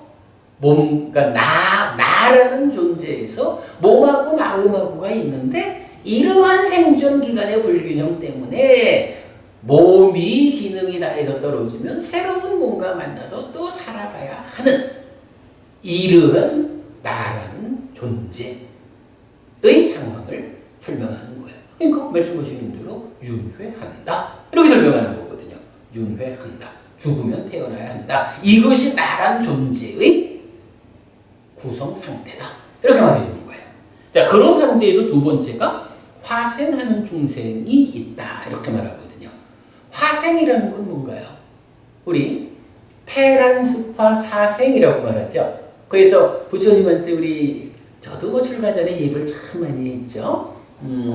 사생자부, 그러니까 삼계도사 사생자부 이렇게 말할 때 사생자부가 뭐야?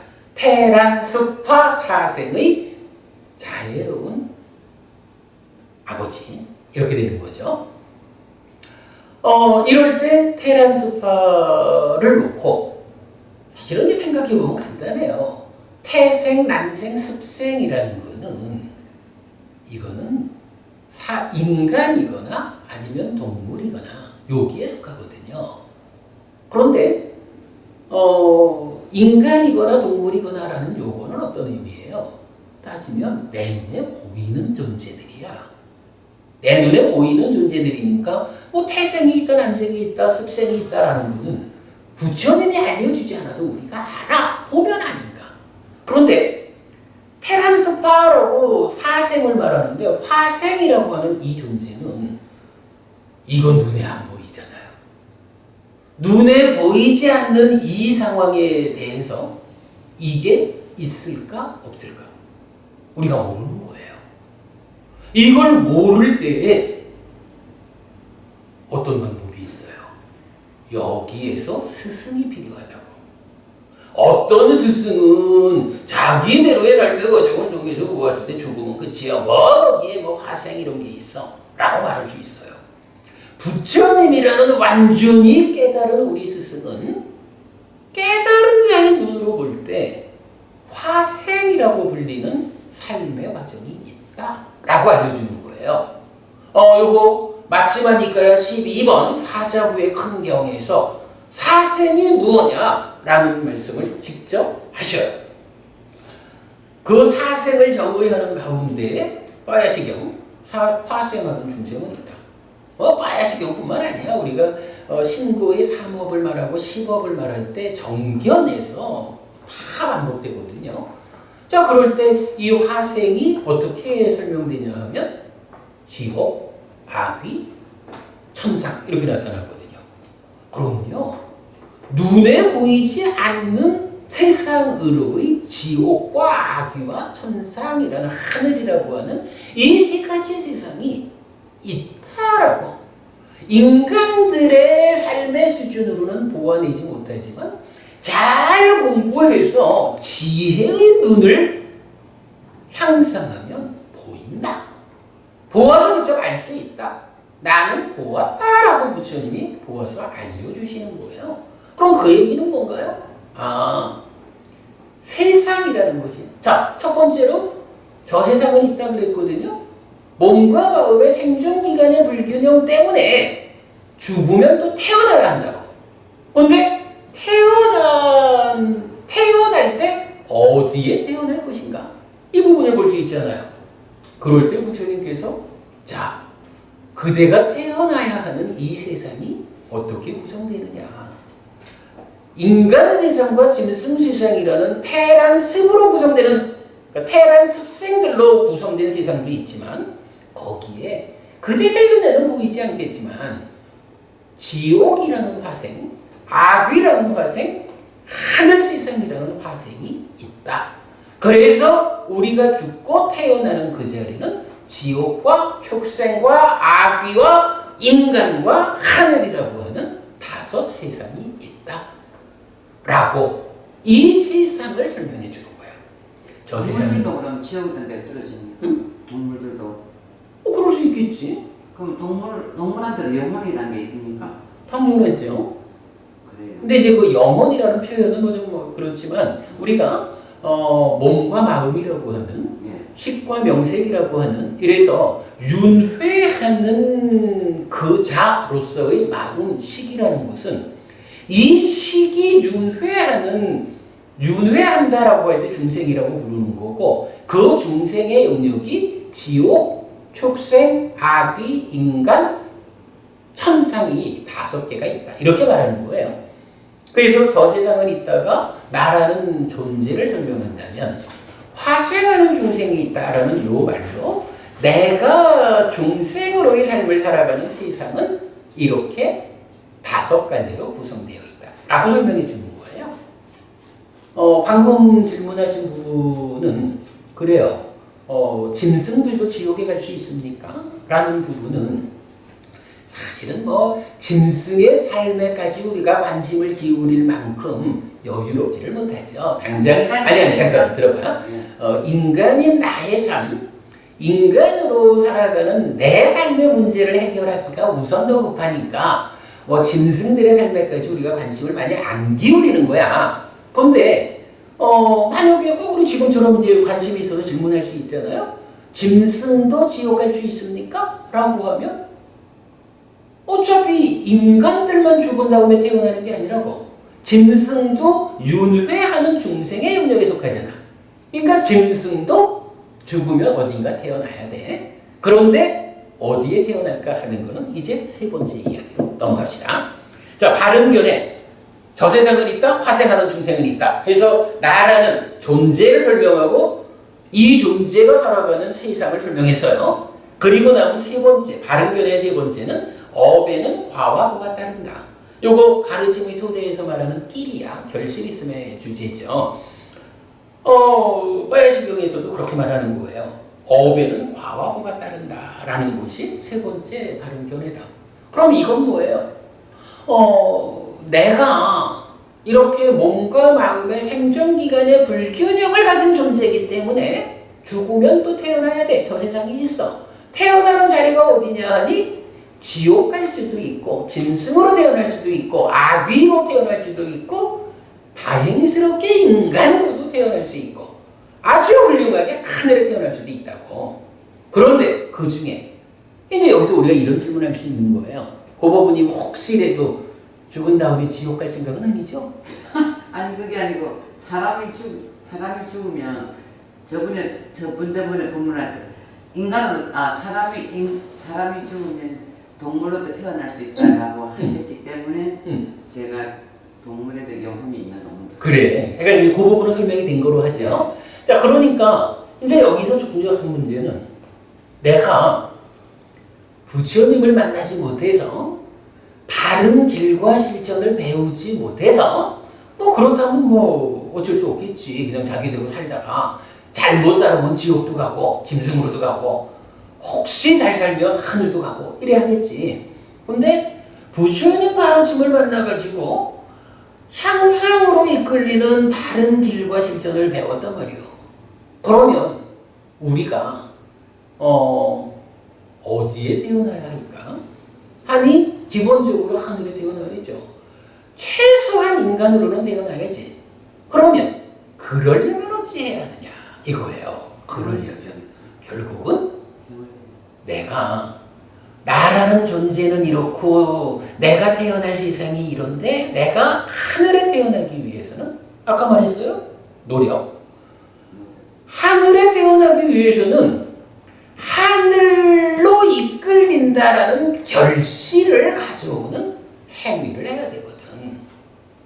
그래서 이제 바른 견해에서 업에는 과와 뭐가 따른다. 하늘에 태어나고 싶습니까? 그렇다면 과와 뭐의 법칙성에 의해서 하늘로 이끌리는 행위를 하십시오.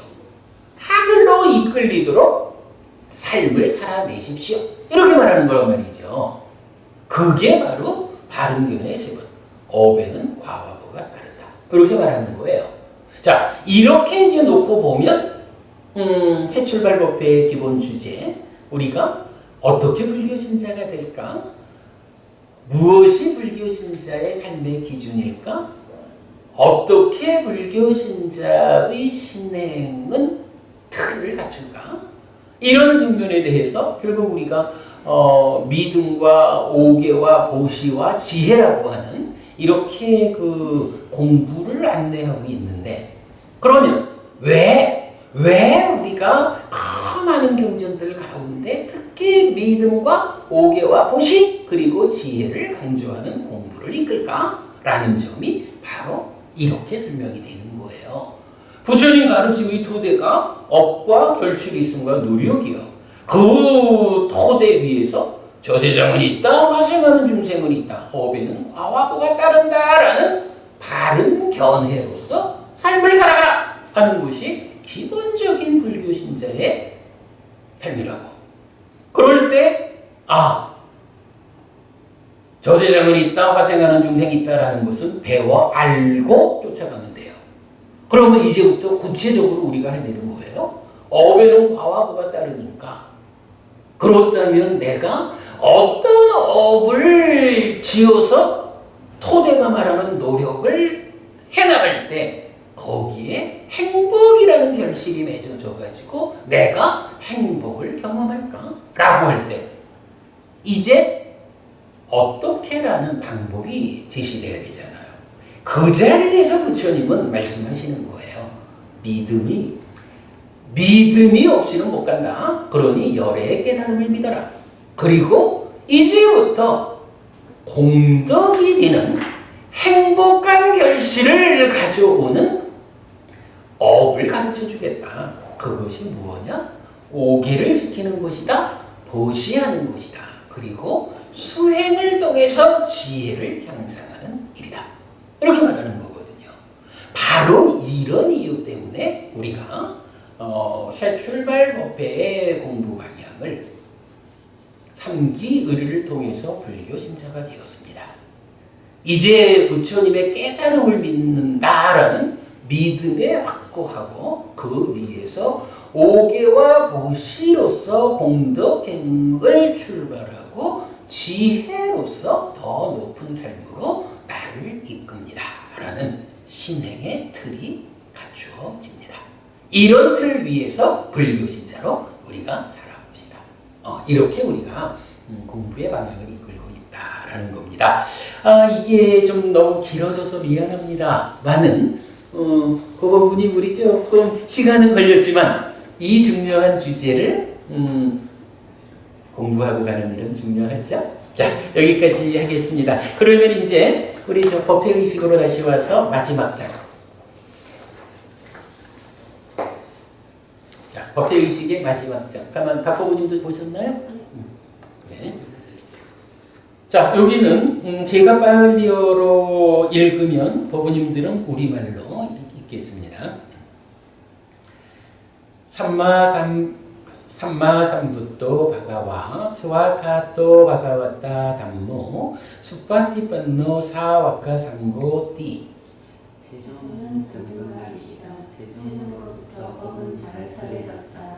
제자들의 상가를 잘 실천한다. 찌런띠타투 로카스밍 삼마삼부타 사사낭. 정성각의 가르침이 이 세상에 오래도록 머물기를. 이차마항 얀냥 야지뚱 양 마마 아싸 디가라땅 히타야 수카야 띠. 오랫동안 나에게 이익과 행복을 주는 자선행을 실천하겠습니다. 이당다낭 꿰따낭 냐띠살로 히타낭 우파까빠뚜. 이당다낭 꿰따 냐띠살로 히타 파리분잔뚜 띠. 이 보시가 돌아가신 친지와 혈육들에게 도달하기를. 이 보시를 돌아가신 친지와 혈육들에게 사용하기를. 네, 공부하느라 수고들 하셨고요. 오늘 공부 잘 기억하시고 또 마칠 때 우리가 4가지 주제를 함께 했습니다만은 어쨌든 어떻게 사는 것이 나에게 오랫동안 이익과 행복이 되는 것일까? 돌아가신 내 사랑하는 분들에게 나의 이러한 공덕이 도달할 수 있기를 이런 마음으로 또 한 주 삶을 살도록 하겠습니다. 자, 부처님께 삼배 드리고 법회 마치겠습니다.